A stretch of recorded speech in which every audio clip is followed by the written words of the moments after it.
Salmo capítulo 27, versículo 4 dice: una cosa he demandado a Jehová, esta buscaré, que esté yo en la casa de Jehová todos los días de mi vida, para contemplar la hermosura de Jehová y para inquirir en su templo.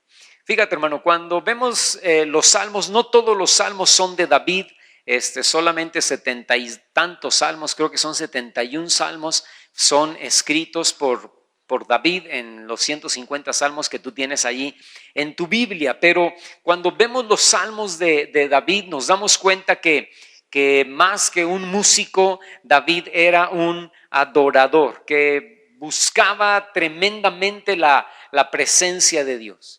Sus cantos que él escribe ahí en los salmos, que son esos, los salmos son cantos que David hizo, reflejan el grado de intimidad y de relación que David tenía con Dios. Y en este salmo en particular, a mí me llama mucho la atención en el versículo 4, que él demanda solo una cosa al Señor. Él le demanda, él le pide una sola cosa.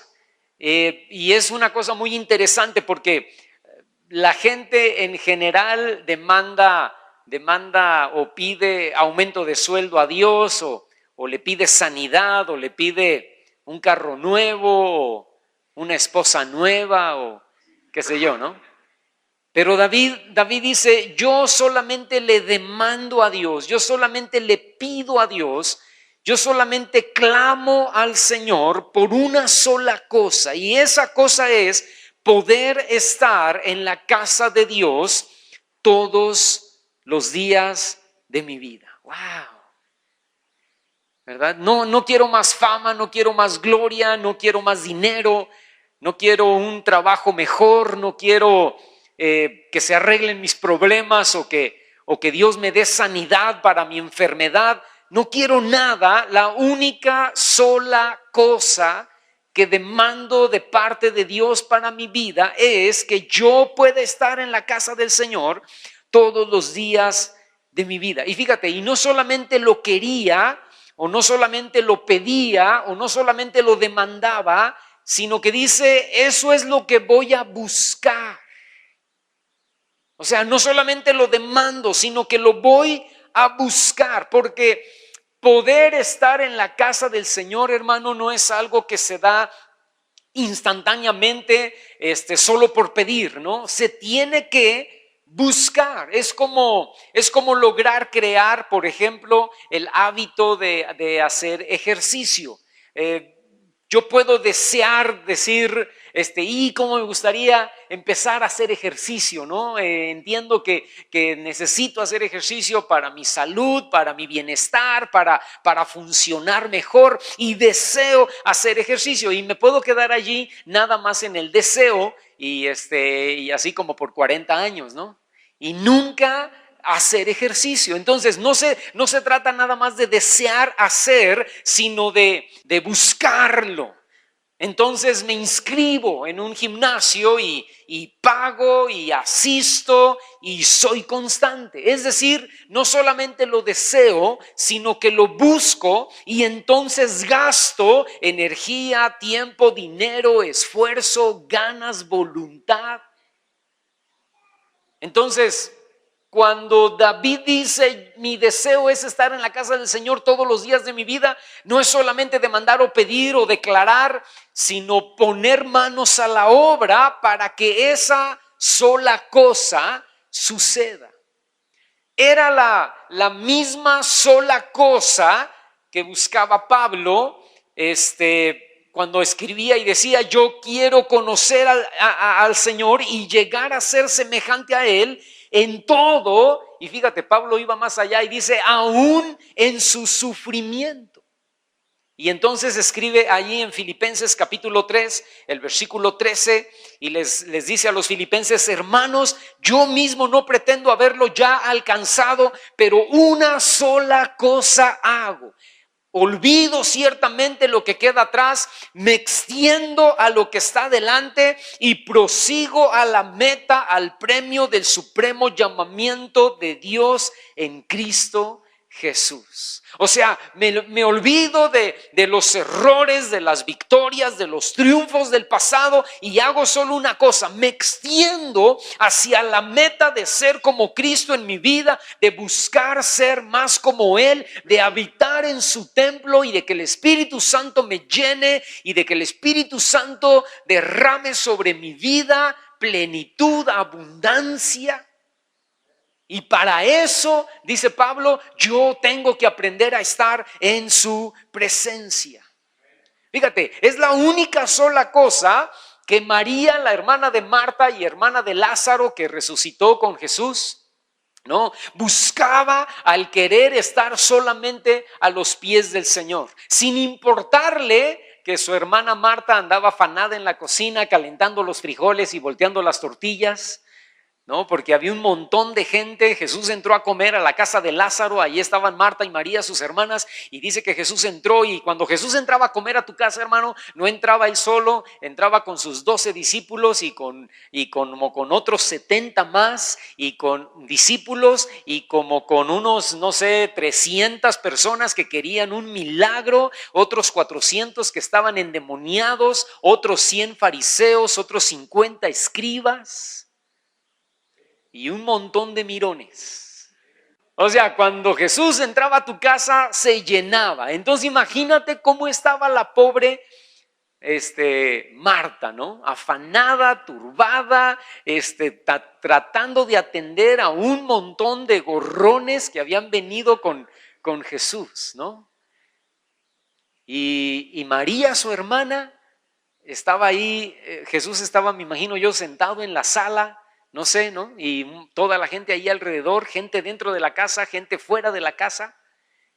Y María estaba ahí a los pies del Señor escuchándole hablar. Y Marta andaba en la cocina como loca, organizando a todas las muchachas del quehacer doméstico ahí de su casa, mandando por las Coca-Colas, por pizzas, ¿no? Porque no iba a alcanzar la comida. Y entonces, hasta que llega un momento en donde Marta se desespera y viene con Jesús y le dice: Señor, no te da cosa, ¿no? Ver que yo estoy afanada y corriendo de un lado para otro, y aquí mi hermana, sentadota a tus pies, oyéndote hablar, oyéndote ministrar, oyéndote enseñar. No, ¿por qué no le dices que se pare y me ayude? Y entonces allí en Lucas capítulo 10, en el versículo 41, dice que respondió Jesús y le dijo: Marta, Marta, afanada y turbada estás con muchas cosas, pero escucha, al igual que David, al igual que Pablo, solo una cosa, una sola cosa es necesaria. Y María ha escogido la buena parte, la cual no le será quitada. Fíjate, escucha, Jesús declara que esa única sola cosa que pedía David, esa única sola cosa que pedía Pablo, esa única sola cosa que estaba haciendo María, era la que no se le iba a ser quitada, porque es lo único que va a permanecer. Estar delante de la presencia de Dios, habitar delante de su templo, estar delante de su presencia, es lo único que va a valer para toda la eternidad. Es lo que se nos va a contar. Mire, ella decía hace un momento, ¿cuándo es que somos buenos cristianos? ¿En las buenas o en las malas? Escúchame, se nos va a calificar el haber estado en la presencia de Dios, en las buenas y en las malas como cristianos. Se nos va a calificar nuestro tiempo de oración, se nos va a calificar nuestro tiempo de búsqueda en Dios, se nos va a calificar cuánto buscamos, cuánto estudiamos, cuánto escudriñamos, cuánto leímos, cuánto aprendimos de este libro que es la palabra de Dios. Eso es lo que va a valer para toda la eternidad. Ayer estábamos preparándonos para mi esposa y yo para venir aquí al ensayo de los músicos, porque en esa hora nosotros tenemos una administración con una persona y nos estábamos preparando ella y yo para venir a la administración y traer aquí a nuestros hijos para el ensayo de la alabanza. Y mientras que estábamos ahí preparándonos, yo prendí la tele y estaba el abierto de tenis de Estados Unidos y estaba la final con Serena Williams y otra muchachita canadiense que le ganó. ¿Verdad? Perdió Serena Williams porque ya la señora está grande, ¿verdad? Entonces, y la muchacha canadiense estuvo ahí batallando y le estuvo dando y Serena Williams, no estoy haciendo un reportaje aquí de ESPN, ¿no? Pero al final de cuentas ganó Serena Williams, digo, no ganó la canadiense, ¿verdad? Perdió Serena Williams y ganó la canadiense. Y ganó, hermano, escúchame, $3.8 millones. ¡Wow!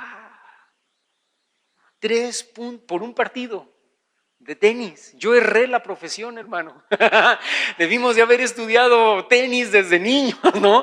Escúchame, ganó $3.8 millones. Y se va a morir un día, no sé cuándo, mañana o dentro de una semana o dentro de un mes o dentro de un año o dentro de 50 años. Esta muchacha de 19 años se va a morir un día, finalmente. Y no se va a llevar al cielo sus $3.8 millones. Ni sus casas, ni sus yates, ni sus carros, ni sus televisores, ni sus relojes costosos o anillos o pulseras o collares o aretes. Y yo no me voy a llevar mi casa de Infonavit, ni mi bochito. No nos vamos a llevar absolutamente nada cuando nos muramos, ni nuestros títulos.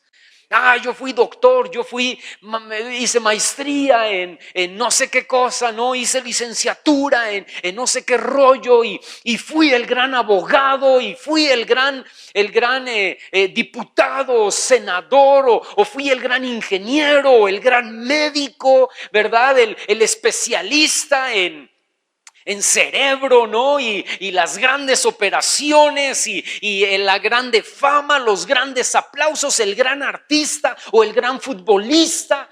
Nada va a valer en el cielo más que una sola cosa. ¿Cuánto tiempo estuviste metido en la presencia de Dios? ¿Cuánto fue tu relación? ¿Cuánto fue tu intimidad? ¿Cuánto fue tu búsqueda de Dios? Porque eso es eterno. Y le dice Jesús a Marta: Marta, tú estás afanada y turbada con todas las cosas ahí en los quehaceres de tu casa, pero María ha escogido la mejor parte. María ha escogido hacer lo más tremendo que puede hacer una persona: estar a mis pies, escuchar mis enseñanzas, escucharme a mí, adorarme a mí, buscarme a mí. Eso nunca le será quitado. Wow. Dice David: yo he demandado del Señor, yo le he pedido a Dios una sola cosa: estar en la casa del Señor todos los días de mi vida. Esa era la única sola cosa que le demandaba Moisés al Señor. En Éxodo capítulo 34, el versículo 14 dice: y él está hablando de Dios, dice: Dios le dijo: mi presencia, Moisés, va a ir contigo y entonces te daré descanso. Y en el verso 15 Moisés respondió y le dice: si tu presencia no va con nosotros, entonces no nos saques de aquí. Porque acuérdate, estaban ahí en el Sinaí, se habían estacionado ahí por 2 años. Y el pueblo viene y hace un becerro de oro y lo adoran. Cuando Moisés está en la presencia de Dios, Dios le dice: bájate porque el pueblo allá abajo ya se corrompió. Y entonces Moisés baja, y cuando baja ve el becerro de oro y hace un coraje Moisés, ¿no? Y dice: ¿cómo es posible? Y entonces Dios le dice: vuelve a subir otra vez al monte, te voy a volver a dar las tablas de la ley que tú acabas de romper. Moisés sube de nuevo, y cuando sube de nuevo, Dios le dice: ¿sabes qué? Ya me cansaron, ya me cansó este pueblo, los voy a borrar, los voy a destruir a todos y de ti voy a crear una nueva nación y de ti voy a crear un nuevo pueblo. Y Moisés intercede por Israel y dice, no, Señor, porque ¿qué van a decir los egipcios? Que solamente nos sacaste a este desierto para matarnos, ¿no? Ten misericordia de tu pueblo, perdona a tu pueblo. Pero Dios le dice, voy a mandar a mi ángel, ¿verdad? Estoy muy disgustado y voy a mandar a mi ángel que vaya delante de ustedes y les abra camino y les voy a entregar la tierra, pero ya no voy a ir yo, porque a mí ya me hicieron enojar, dice Dios, ¿no? Entonces les voy a mandar un ángel que vaya y les abra camino y los introduzca a la tierra. Y Moisés dice, no, Señor. No queremos eso. No queremos a tu ángel, te queremos a ti. No queremos un ángel que nos vaya abriendo camino y que nos introduzca a la tierra prometida. Te queremos a ti. Si tú no vas con nosotros, entonces no nos saques de aquí. Y tanto le insistió el Señor, Moisés al Señor, que dice ahí en el versículo 14, y entonces Dios le dice, está bien, mi presencia va a ir contigo y te voy a dar descanso. Y Moisés le vuelve a decir en el versículo 15, si tú no vas con nosotros, una cosa nada más te pedimos, que tú vayas con, es la única sola cosa que queremos, que tú vayas con nosotros. Es la única cosa que demando, es la única cosa que pido, es la única cosa que quiero, porque es lo único, dice Moisés, que yo y mi pueblo, que yo y el pueblo de Israel necesitamos. Ahora, ¿por qué es tan importante, hermano?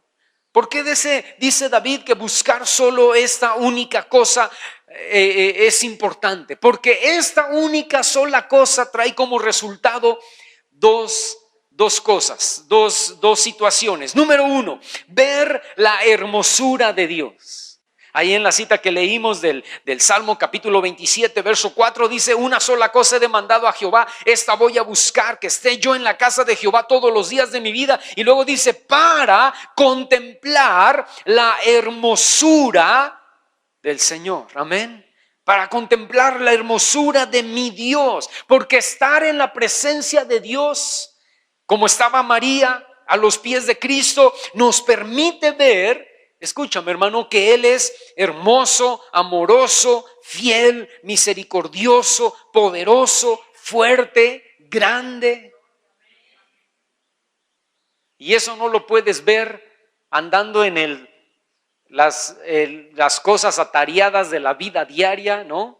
Eso lo puedes ver únicamente estando a los pies del Señor. Por eso Miqueas capítulo 7 verso 18 dice, ¿qué Dios como tú, que perdona la maldad, que olvida el pecado del remanente de su heredad, no retiene para siempre su enojo, porque se deleita en misericordia?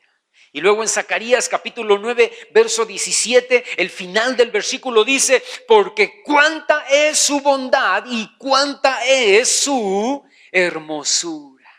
Porque solamente en la presencia de Dios, hermano, podemos ver su bondad. Solamente en la presencia de Dios vemos que somos perdonados, justificados, santificados, restaurados, renovados, sanados, consolados, edificados, transformados, cambiados. Solamente en su presencia. Si estamos en su presencia, cuando estamos pasando por en medio de la tormenta, entonces todo se ve diferente. Allí en la presencia de Dios tenemos paz, tenemos quietud. Allí obtenemos fe para creer lo imposible. Si su presencia va con nosotros, si su presencia está con nosotros, entonces verdaderamente Dios nos da descanso. Es en su presencia, hermano, donde te puedes sentir seguro. Dice el canto que cantábamos hace rato, dice, porque allí es el lugar de mi seguridad. Allí es donde nadie me señala, en donde nadie me acusa, porque ninguna acusación hay para los que estamos en Cristo Jesús. Ahí es donde nadie me puede decir, pecador, malvado, porque allí es donde estoy escondido en Dios, como la gallina a sus polluelos. Y ahí es donde estoy seguro, confiado, salvado, restaurado, renovado.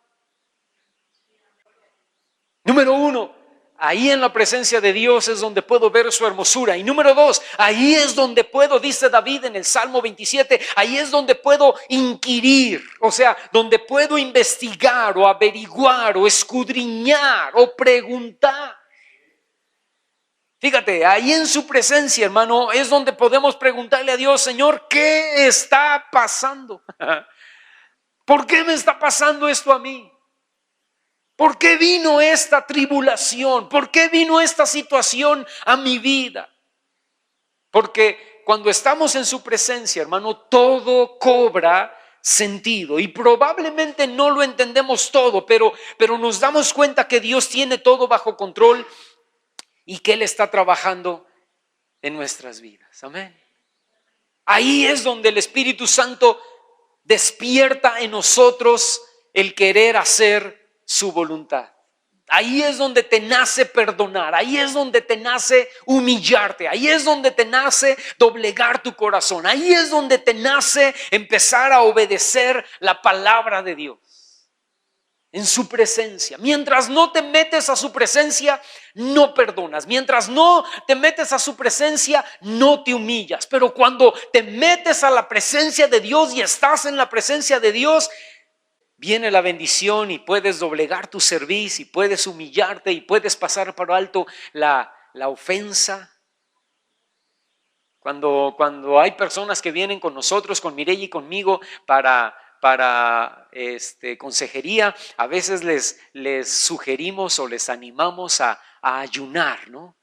Porque el ayuno, el quedarte sin comer y esos tiempos que utilizas para desayunar, comer y cenar, los utilizas para meterte en la presencia de Dios, para orar, para leer la Biblia, para adorar, eso te vuelve sensible.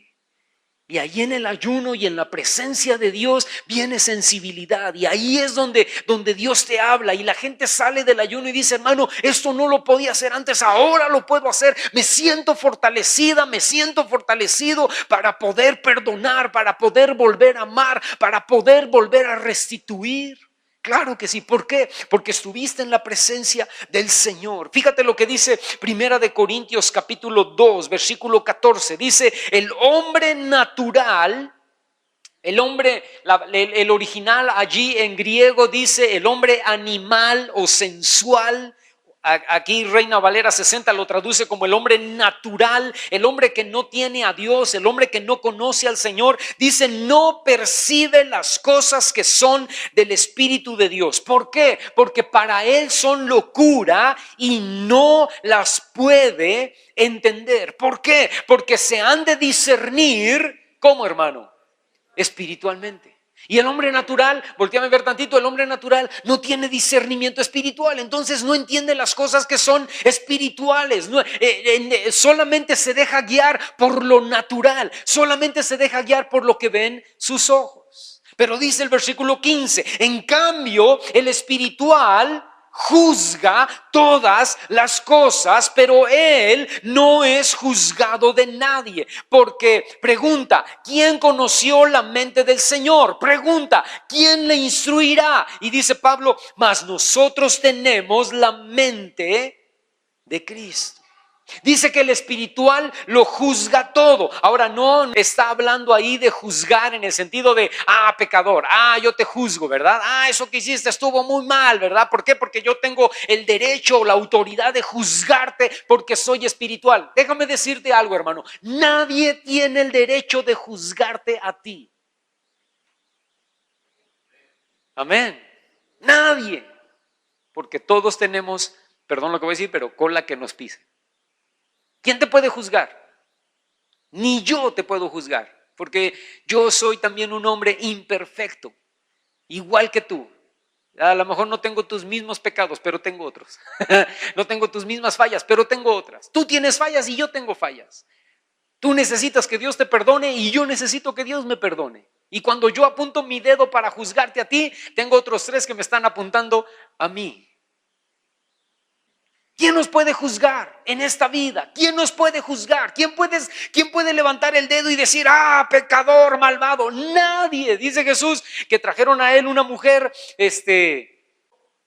cachada en el acto mismo del adulterio Y todos venían ya con sus piedras listas, ¿no? Y le dijeron, Señor, esta mujer fue cachada, pero como el hombre era su compadre, al hombre no lo trajeron, nada más trajeron a la pobre mujer, porque debían ser apedreados los dos, el hombre y la mujer. Pero bien mala onda, ¿no? Nada más trajeron a la mujer delante de Jesús y le dijeron, Moisés nos permitió apedrear a tales mujeres, ¿tú qué dices? Y Jesús estaba escribiendo en la tierra con su dedo, ¿no? Y entonces de tanto que lo estaban molestando se levantó y dijo, está bien, el que de ustedes esté libre de pecado arroje la primera piedra contra esta mujer pecadora adúltera. Y dice que todos, desde el más pequeño hasta el más grande, fueron dejando las piedras, porque era la mujer prostituta del pueblo, ¿no? Y todos entendieron que todos se habían metido con ella también. ¿Quién la podía acusar? ¿Quién la podía señalar? Y cuando se levanta Jesús, ve a la mujer sola ahí y todos los demás se habían ido. Y le dijo, ¿dónde están los que te acusaban? Y dijo, Señor, se fueron, ninguno me acusó. Y Jesús tenía, solamente Él, el poder, y tiene el poder y la autoridad para juzgar nuestras vidas. Y Jesús le dijo, ni yo te condeno. Vete y no peques más, pero yo no te condeno. Escúchame, cuando hablamos de juzgar aquí, cuando dice, en cambio el espiritual juzga todas las cosas, ese juzgar en el griego es una palabra que se dice anacrino, o se escribe anacrino, con K de kilo y con acento en la I, anacrino. Y esa palabra anacrino en griego tiene que ver con, habla de escudriñar, de investigar, de discernir, de examinar. Dice David, cuando yo estoy en tu presencia, cuando yo estoy en tu templo, allí yo veo tu hermosura y allí yo puedo inquirir. Allí yo puedo juzgar, escudriñar, investigar, discernir, examinar. Y dice Pablo, allí en su presencia tenemos la mente de Cristo. ¿Qué está diciendo, hermano? Significa que allí en la presencia de Dios tenemos la capacidad de discernir, de examinar, de juzgar las cosas desde el punto de vista de Dios y desde su perspectiva. Porque cuando no estamos en la presencia de Dios, juzgamos las cosas de acuerdo a lo que vemos. Y decimos, Él es culpable, yo soy inocente. Él tuvo la culpa, yo soy un angelito. Él es pecador, yo soy un santo. Porque ves las cosas humanamente. Él se equivocó, él la regó, ella fue la que falló, ella fue la que hizo mal. Pero cuando te metes a la presencia de Dios, y empiezas a inquirir y le preguntas al Señor, Señor, ¿qué está pasando? Señor, ¿por qué esta prueba? Señor, ¿por qué vamos a divorciarnos? Y entonces Dios te habla. Y tú comienzas a lo mejor a decirle ahí en la presencia de Dios, tú sabes, Señor, que ella fue la culpable. Tú sabes que ella es la que no agarra la onda. Tú sabes que ella es la que no ha cambiado. Ella es la que... Y luego te quedas un rato en silencio y Dios te habla y dice, no, y tú también. Acuérdate lo que tú hiciste. Tú eres así, tú eres así, tú eres así, tú eres así. Y entonces Dios te da la capacidad de juzgar, de inquirir, de entender, de reaccionar. Entonces ahí en la presencia de Dios tú te quebrantas y tú dices, sí es cierto, Señor. No toda la culpa la tiene ella. Yo también he abonado para que esta situación se descomponga. Yo también he abonado para que esta situación llegue al término que está llegando. Yo necesito cambiar, yo necesito ser transformado, yo necesito ser cambiado. Ahí tenemos la mente de Cristo, lo que significa que vemos claramente lo que Dios está esperando de nosotros en tal o cual situación, porque estar fuera de la presencia de Dios en la tormenta, hermano, nos trae decepción, angustia, nerviosismo, intranquilidad y depresión. Pero estar dentro de la presencia de Dios nos da la mente de Cristo para saber que todo va a estar bien, que Dios tiene control y que nada se ha salido fuera de su voluntad para nuestras vidas. Fíjate, regresa conmigo al Salmo capítulo 27, por favor. Y fíjate lo que dice el versículo 5. Dice, porque ahí en su presencia Él me esconderá en su tabernáculo, escucha, en el día del mal. Me ocultará en lo reservado de su morada y sobre una roca me pondrá en alto. Déjame decirte, hermano, solamente en su presencia estamos seguros, protegidos para cuando venga el día malo, la enfermedad, la prueba, la circunstancia difícil, la tempestad. Allí, dice David, voy a estar oculto, pero levantado en la roca que es Él. Isaías capítulo 59 versículo 19 dice, vendrá, la segunda parte del versículo dice, vendrá el enemigo como río, mas el Espíritu de Jehová levantará bandera en contra de él. Cuando tú lees el capítulo 27, cuando tú lees este salmo de David, allí en el capítulo 27 dice cosas como, Jehová es la fortaleza de mi vida, ¿de quién me voy a atemorizar? Ahí en el capítulo 27 dice, aunque un ejército acampe en contra mío, no temerá mi corazón. Ahí en el capítulo 27 dice, aunque se levante guerra contra mí, yo voy a estar confiado. Ahí en el capítulo 27 el Salmo dice, aunque mi padre y mi madre me dejen, con todo Jehová me recogerá. ¡Wow! Amén. Porque estar en la presencia de Dios, en la única sola cosa que David, que Moisés, que María, que Pablo quería, estar en la presencia de Dios, nos lleva a entender que tenemos la protección de Dios sobre nuestras vidas, cualquiera que sea nuestra circunstancia. Y nos muestra, hermano, escúchame, nuestra verdadera posición en Dios, que somos más que vencedores, que somos hijos de Dios, que tenemos la victoria en Él. Fíjate lo que dice ahí Salmo 27, el versículo 6 dice, luego levantará mi cabeza sobre mis enemigos que me rodean y yo voy a poder sacrificar en su tabernáculo sacrificios de júbilo. Fíjate que todo esto está sucediendo en su tabernáculo, en su presencia. Dice, allí va Dios a levantar mi cabeza sobre mis enemigos. Escucha, que todavía me rodean, pero yo estoy en su tabernáculo. Mis enemigos todavía me están rodeando, pero yo estoy metido, escondido, levantado en su tabernáculo. Y allí, aun cuando todos mis enemigos me están rodeando, yo voy a sacrificar ahí en su tabernáculo sacrificios de júbilo. Cantaré y entonaré alabanzas a Jehová. En medio de la prueba, hermano, Dios levanta nuestra cabeza sobre nuestros enemigos que aún nos están rodeando. Yo te pregunto, ¿quiénes son tus enemigos? ¿Quiénes son tus enemigos? No son las personas. No son las personas, ¿verdad? No es tu suegra, no es tu esposa, no es tu esposo, no es tu cuñado, tu primo, tu nuera, tu yerno, tus hijos o tus padres. Escúchame, son espíritus inmundos que actúan detrás de las personas o detrás de la prueba por la que estoy pasando. Es lo que está detrás de la persona. No es la persona, es lo que está detrás de la persona. Su avaricia, su orgullo, su egoísmo, su mentira, su carácter.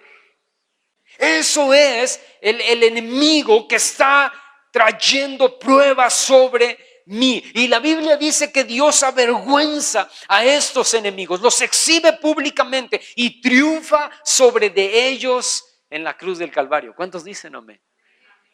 Y entonces estamos listos cuando vemos caer a nuestros enemigos, estamos listos para traer sacrificios de júbilo aún en medio del sufrimiento y del dolor. Por eso Efesios capítulo 6 versículo 10 dice Pablo, fortalezcanse en el Señor y en el poder, dice al final ahí del versículo 10, fortalezcanse en el Señor y en el poder de su fuerza. Porque es en su presencia que nos fortalecemos en su fuerza. y donde nos ponemos la armadura para enfrentar a ese enemigo y para que éste pueda ser vencido por nuestro Señor. Ahí es donde podemos resistir en el día malo y después permanecer firmes. Ahí es donde no somos derrotados. Ahí es donde no se va la frustración y somos levantados y somos victoriosos en el nombre de Cristo Jesús, por la sangre del Cordero. Y terminamos ahí en el capítulo 27 del libro de los Salmos, en el versículo 8. Fíjate cómo dice. El versículo 8 dice: mi corazón ha dicho de ti, dice David, mi corazón ha dicho de ti, busca mi rostro. Y luego él mismo se responde y dice: tu rostro buscaré, oh Jehová. Dios habla a nuestro corazón y nos dirige, hermano, a buscar su rostro. El Espíritu Santo habla a tu vida y te dice: busca esa única sola cosa. Anhela entrar a mi presencia. Por eso hay veces, no sé si lo has experimentado, yo espero que sí, yo creo que sí, si eres cristiano, hay veces que te dan unas ganas locas de orar, ¿no? Hay veces que te dan ganas locas de leer la Biblia. ¿Les ha pasado alguna vez? A ver, levanten su mano, ¿sí? Tú dices: hermano, tengo la necesidad de orar. Eso es del Espíritu Santo. Eso es Dios hablando a tu corazón y diciéndote: busca mi rostro. Y David le responde a Dios y le dice: sí, Señor, tu rostro buscaré. Esa única sola cosa que deseo, que te exijo, que te pido, que te reclamo, esa única sola cosa, sí, Señor, la voy a buscar. Buscar el rostro de Dios, hermano, es habitar en su presencia, y es solamente ahí donde está nuestra victoria y la respuesta para nuestra vida. Una sola cosa es la que necesitamos. Escúchame, hermano, no necesitas más dinero, no necesitas otro carro, no necesitas otra esposa, no necesitas otra casa, no necesitas más otro trabajo. No necesitas una liposucción. Escúchame, no necesitas otra tele, no necesitas nada. La única sola cosa que necesitamos, tú y yo, es estar en la presencia de Dios para ver su hermosura, para recibir entendimiento y, habiendo pasado el día malo, poder continuar y estar firmes. Una sola cosa, estar en su presencia, en las buenas y en las malas. Cuando todo va bien, cantábamos hace un momento, quiero verte cuando todo está bien, y quiero verte cuando la tormenta está en todo su apogeo. Quiero verte cuando es tiempo de primavera y hay flores y mariposas y pajaritos volando, y quiero verte cuando es el tiempo del invierno y hay frío y no hay nada y está todo seco y árido. Ahí quiero verte también. Quiero estar en tu presencia. Amén. Nos podemos poner de pie en esta mañana y decirle al Señor: Señor, habla mi corazón y pon en mi vida anhelar buscarte y anhelar estar en tu presencia.